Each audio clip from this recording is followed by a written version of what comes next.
My name is Hazel Morgan. I'm 36 years old, and until about an hour ago, I was the team supervisor for a regional software division in Denver.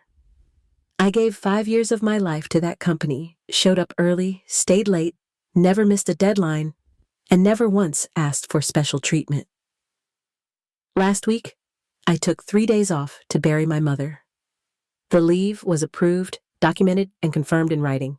And yet, as I walked into the office this morning, trying to steady myself after one of the hardest weekends of my life, I opened my email and found a subject line that made my chest tighten. The message was short, cold, effective immediately. Clear your desk by noon. Human Resources will contact you.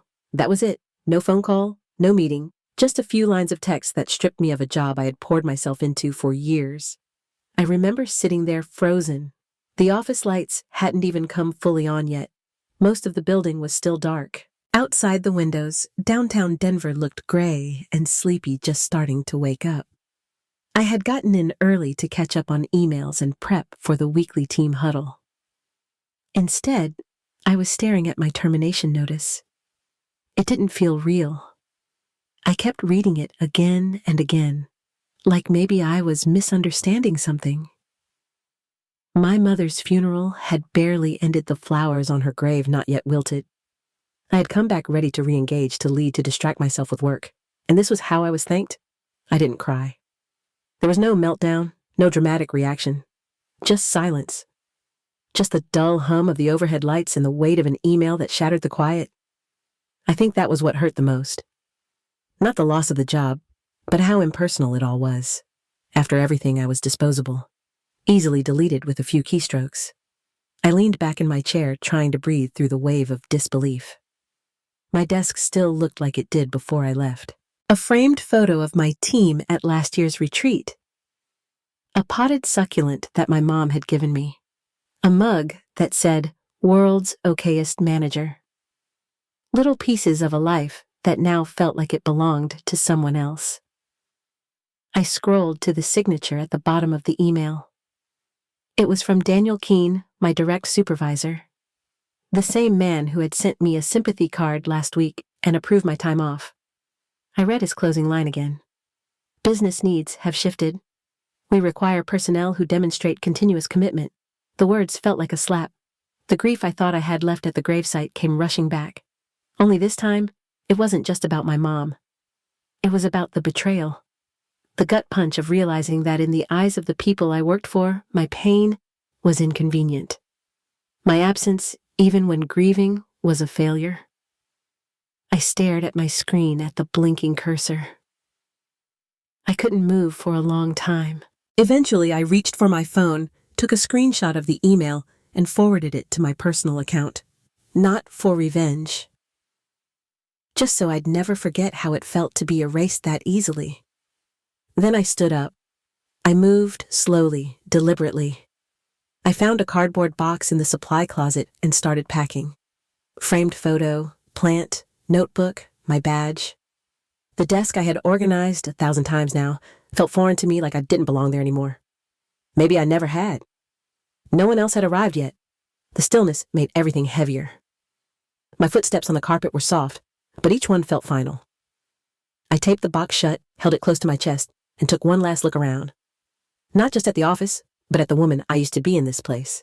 The one who thought loyalty meant something. As I walked toward the exit, my phone buzzed with a meeting reminder. Weekly check-in with Dan. I stared at it for a moment, then deleted it. There was nothing left to say. I sat in the parking lot for almost an hour before I could drive home. The box on the passenger seat looked harmless, like any other office supplies packed away. But to me, it felt like the last 5 years of my life had been folded into cardboard and sealed with tape. I kept thinking about that little plant, the one my mom had given me during my first week on the job. She had written a note with it that said, "May you grow wherever they plant you."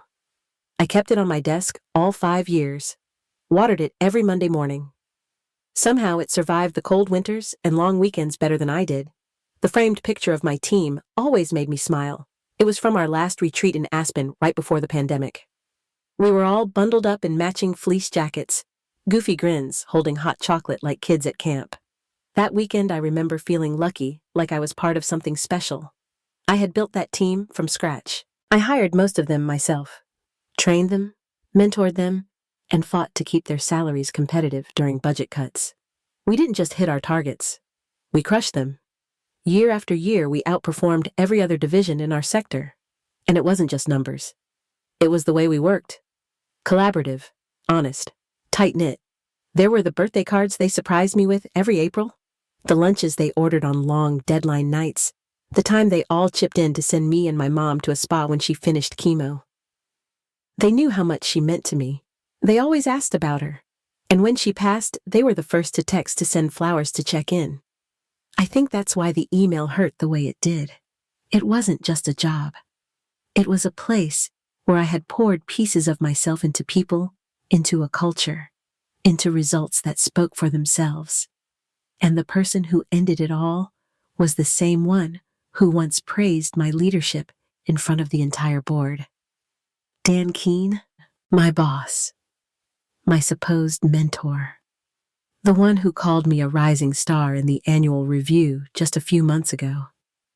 The same man who personally approved my bereavement leave shook my hand and told me to take all the time I needed. That same man signed my termination notice without so much as a phone call. I replayed our last conversation before I left for the funeral. He said he was sorry to hear about my mom. He told me family came first. I believed him. I really did. I thought we had built mutual respect over the years, but maybe I was wrong. Maybe the respect only went one way. There were other memories too. The late nights prepping for product launches. The Christmas potlucks were where we made chili in the conference room. The one time, my whole team dressed up like my favorite show characters for Halloween. They made me laugh when the days felt long and the pressure got heavy. Those were the kinds of moments that made work feel less like work. And I remembered the thank you notes, dozens of them. I kept every single one. Some were short, scribbled on sticky notes. Others were longer typed and folded neatly. They reminded me that I had made a difference, that someone saw me, that someone appreciated what I brought to the table. Now, all of that felt so far away, reduced to a pile of items in a box and an access card that no longer worked. I thought I had built something that mattered, something real. But it turned out, in the eyes of the people at the top, I was just another line on a spreadsheet. I tried not to let bitterness creep in, but it did. Just a little. It's hard not to when you give so much and end up discarded. When your loyalty isn't returned. When your humanity is overlooked in favor of policy and optics and shifting business needs. But even in that moment, sitting in the driver's seat with red-rimmed eyes and nowhere to go, I knew this wasn't the end. It was just the moment I had to let go of what I thought I had and start figuring out what I truly deserved. I wasn't done. Not yet. By the time I walked back through the office that morning, the sun had started to pour through the windows, warming the edge of the carpet near my old desk. I was halfway through packing when I heard the first voice behind me. It was Mia, our lead UX designer. She stopped mid-step, her eyes locking on the box in my hands. I told her simply, I'd been let go. Her mouth opened closed and then tightened into a thin line. She didn't ask questions. She didn't need to. Instead, she pulled out her phone and stood beside me without another word. A few minutes later, Jason appeared, our back-end dev. His usual hoodie hung loosely off his shoulders and his smile disappeared as soon as he saw my desk. He walked straight to me, hands shoved deep into his pockets. When I told him the news, he cursed under his breath and shook his head. He looked ready to punch something, maybe the wall, but I gave him a look and said it was done. He nodded reluctantly, but stayed. Within the next half hour, the rest of the team had gathered. Serena, Eli, Marcos, and Tara. 7 people who had been with me through product launches, late nights, missed birthdays, and milestones. They stood around me in a half circle of disbelief and frustration, like they couldn't process how this had happened. Eli finally spoke. He asked what I wanted them to do. I told him nothing. I wasn't fighting it, but I wouldn't forget it either. Their reactions varied. Serena's eyes were glassy, and Tara's arms were crossed like she was holding herself back from yelling. Marcos kept pacing behind the chairs, his jaw clenched so tight it looked painful. Then Jason said it. You held this place together. We're a mess without you. I didn't respond. I didn't know how. I just kept wrapping cords and sorting out what to take. Part of me wanted to comfort them to soften the moment, but another part was proud that they cared enough to be angry. Dan's voice broke the silence. He was behind us, sharp and clipped like nothing unusual had happened. He told everyone to return to their desks. Deadlines, he said. Clients waiting. We had work to do. But nobody moved. Not right away. Not until his voice rose and he stepped closer, his expression tight with irritation. I could feel my team's resistance, their unspoken challenge, and I knew I had to say something. I straightened, turned to face him, and said calm, but loud enough for everyone nearby to hear. You just fired someone for attending her mother's funeral. Let that sink in? Dan's mouth opened slightly like he wasn't sure how to respond. The words hung there thick in the air, impossible to ignore. The silence after was heavier than anything he could have said. I saw it in his face, a flicker of uncertainty, a glimpse of someone realizing he might have miscalculated. He tried to save face, said I should have waited until the end of the day to pack up. It could have been handled more professionally. I kept my voice low, even. Like the way you handled it. An email on a Monday morning after signing my leave. That's your version of professional. Dan stepped back, adjusted his tie. He told me human resources was waiting. I said I knew. Then I looked at my team, all of them still standing there, silent but solid. I told them it was okay, that I'd be fine. But deep down, I wasn't sure if I believed it yet. As I walked away, I could hear whispers ripple across the office. People were watching, listening, processing what had just happened. The moment wasn't loud, but it was powerful. The kind that lingered. The kind that changed things. Later that day, I started getting messages, Slack pings, emails, texts from others in the department. People I hadn't worked closely with. They were shocked, furious. Some said they were rethinking everything. That's what happened to me said more about the company than any meeting ever could. It hadn't occurred to me that my departure would matter that much to anyone beyond my team. But it did. The ripple was real. I wasn't trying to lead a rebellion. I just packed up and left. Quietly. But apparently quiet doesn't mean invisible. And sometimes the truth spoken plainly and without apology can be louder than any speech. That day they saw what kind of leader I had been. Not because I told them, but because of the way my team stood by me when it mattered most. That's something Dan didn't expect. And something he could never manufacture with numbers on a dashboard. The call came 2 days after I packed my things. I was sitting on the back porch, coffee going cold in my hands, when my phone lit up with a number I didn't recognize at first. I answered on instinct, half expecting it to be another reporter from HR, or someone trying to confirm my exit. But it was Jonas Hayes, CEO of Nexira. We'd met briefly at a tech leadership summit the year before. He remembered my presentation on systems restructuring, said it had stuck with him. He'd reached out once after that to talk about a role, but I hadn't been ready to leave. I was loyal then. Now his voice was steady, confident. He said he'd heard about what happened. Word travels fast in our industry, especially when something goes wrong. He told me bluntly that what Summit Edge had done was a mistake, and that he wanted to talk before I made any long-term decisions. I didn't know what to say at first. My emotions were still raw, and part of me wasn't ready to jump back into anything. But Jonas didn't pressure me. He just told me Nexira was expanding its Western operations and needed a leader who could build a team from the ground up. The offer on the table was division director with full hiring autonomy. It was a significant step up. Higher pay, more authority, a seat at the table. The kind of role I'd worked toward for years. And yet the first thing that came to mind wasn't excitement.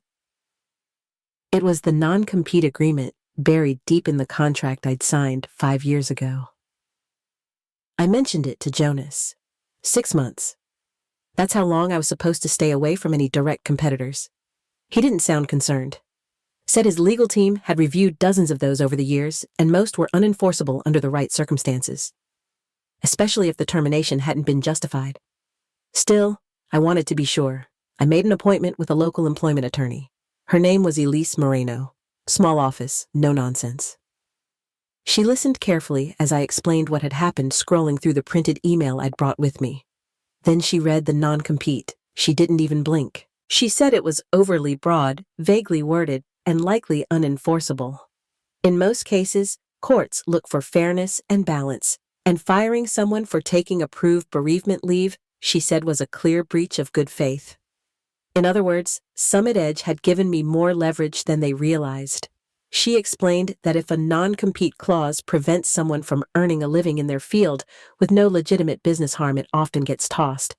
And unless Summit Edge could prove I posed a direct threat to their competitive edge, which was unlikely after they severed ties unilaterally, I had every right to move on. I left Elise's office with a folder full of notes and something I hadn't felt in days. Clarity. Maybe even a little momentum. I called Jonas that evening. He didn't try to sell me. He just told me what he envisioned and said he wanted me to be part of it. He said he believed in the kind of leader who stood by her team, even when it cost her something.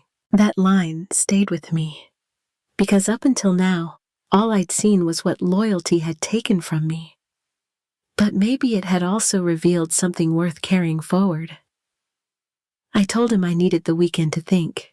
He agreed. No rush, no pressure, just potential. When I hung up, I sat for a long time in silence. The sun had dipped low behind the trees, and the porch was lit only by the soft hum of twilight. For the first time since everything fell apart, I felt like something was coming together. Not because someone gave me back what I lost, but because someone saw what I still had to offer. It wasn't just about the job. It was about the chance to build something better. Something that couldn't be taken away with a few words in an email. That night I started to imagine what that future could look like. And for the first time, I let myself feel hopeful again. We met at the little coffee shop 2 blocks from the old office. It was the kind of place we used to sneak off to for brainstorming sessions and stress-busting pastries. This time, there were no laptops, no agendas, just 6 familiar faces trying to make sense of the mess they were still stuck in. Jason arrived first, hands wrapped around a coffee cup like it was anchoring him. He didn't waste time. Told me things had gone sideways fast. Nobody knew who was handling the client reports I used to run, and the new interim lead couldn't even get the team's names right. Serena slid into the booth next. Her voice was quiet but sharp. She said morale had tanked. Nobody trusted leadership anymore. Eli chimed in with stories about duplicate tasks, missed handoffs, and a client who was now threatening to pull a contract. It was chaos, he said, and not the kind you fix with a memo. They asked how I was doing. I told them I was still figuring it out. I didn't mention Jonas or Nexira. Not yet. I just listened as they shared how things had fallen apart so quickly. It wasn't just the workload, it was the silence. No one had addressed my exit. No one had stepped up to acknowledge the loss. Marcos leaned forward, elbows on the table. He said it felt like a house with the lights on but nobody home. Everyone was showing up, but nobody felt present. Tara said they'd started having side conversations about leaving. Not just venting, real plans, looking at job boards, comparing offers. Then came the question I didn't expect so soon. Jason asked me straight, "If you moved to another company, would you take us with you?" The table went quiet. Not heavy, not dramatic. Just still, like something unspoken had finally been said out loud. I looked around at the faces I knew so well. People I'd led, worked beside, celebrated, and cried with. I didn't make promises, but I didn't shut the door either. All I said was, if something solid came along, I'd want the best people with me. And they knew I meant them. By the following Monday, each of them had applied. I didn't ask them to. They didn't wait for an invitation. They simply sent me screenshots of confirmation emails from Nexira's careers portal, all time-stamped within the same hour. The message was clear. They were ready. I called Jonas that afternoon to give him a heads up. He laughed and said his inbox had lit up with resumes. He didn't sound annoyed. He sounded impressed. Said any team that moved in sync like that was one worth investing in. He promised to fast-track their interviews, and true to his word, HR started reaching out the next day. It all moved quickly after that. background checks, video calls, and group assessments. Nexira was efficient but personal. The team felt it too. They told me after each round that it was the first time in a long while they felt seen. Not just as workers, but as people with value beyond their output. Meanwhile, Summit Edge was unraveling. I got a message from someone still on the inside. Apparently, Dan had called an emergency meeting because no one could find my client tracking files. They were all there, of course. I'd stored everything properly. But I had a system. Layered, color-coded, logical. To me, no one had asked for a handover. No one had documented my workflows. They assumed I was replaceable, that someone could step in and pick up the pieces. But systems built on relationships don't translate well to spreadsheets. Clients were frustrated, deadlines were slipping, and leadership had no idea how to fix it. When I heard about the scramble, I won't lie, there was a moment of quiet satisfaction. Not revenge, not spite. Just a feeling that maybe finally they realized what I'd built and what they had thrown away. That night, I got another call from Jonas. He said one sentence that stayed with me. "This is going to be fun." I knew what he meant. It wasn't just about hiring good people. It was about building something better. Together. The call came early on a Thursday morning. I was halfway through reviewing onboarding plans when my phone buzzed with a name I hadn't expected to see again. Paula Winters, Regional Director at Summit Edge, my former boss's boss. We hadn't spoken since the day I left. Her voice was calm, maybe too calm. She said she wanted to talk, that she'd reviewed what happened and didn't agree with how it was handled. She apologized formally at first, then more personally. Said she'd been away during the decision and would have done things differently if she'd been there. I listened, but didn't interrupt. Let her talk. She explained that the company was in crisis. Key clients were threatening to walk. Internal reports were a mess. And 7 resignation letters had landed on her desk in a single day.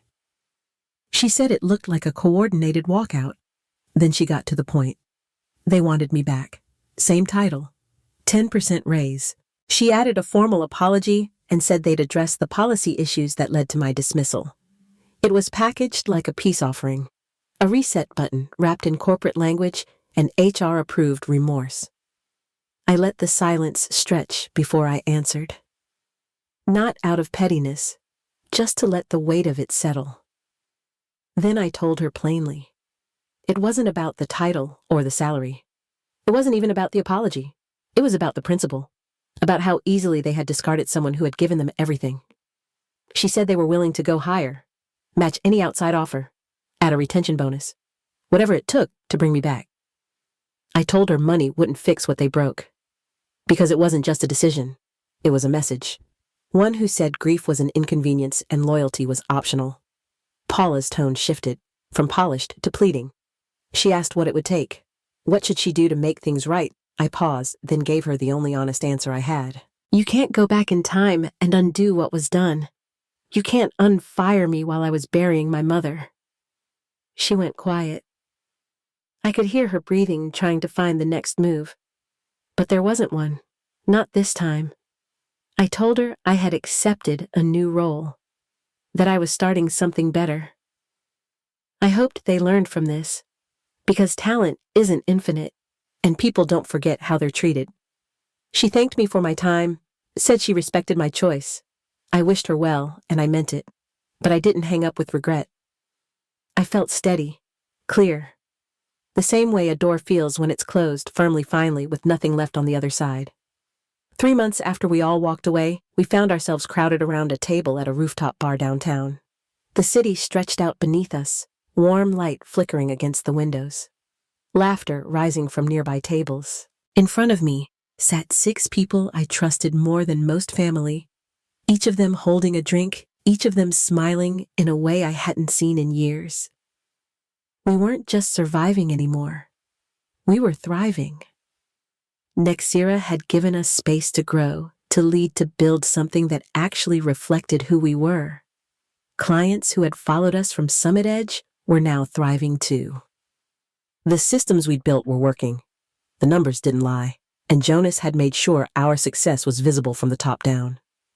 Serena had just wrapped a multi-region rollout. Marcos was mentoring junior analysts. Jason had pitched a client solution that won back a contract we thought was lost for good. Eli had redesigned the reporting dashboard from scratch and saved us hours each week. Tara had taken on training and already built a leadership pipeline that Jonas said was best in class. I looked at them and thought back to the day I stood alone at my desk, packing a cardboard box in silence. That version of me would never have imagined this moment. That we'd all land on our feet stronger, more united, more capable than ever. But here we were, glasses raised, toasting not just survival, but something bigger. Jason leaned in with a grin and said it first. Happy Independence Day. The table erupted with laughter, but it stuck. It felt right. This was our freedom, not from work, but from a system that never really saw us.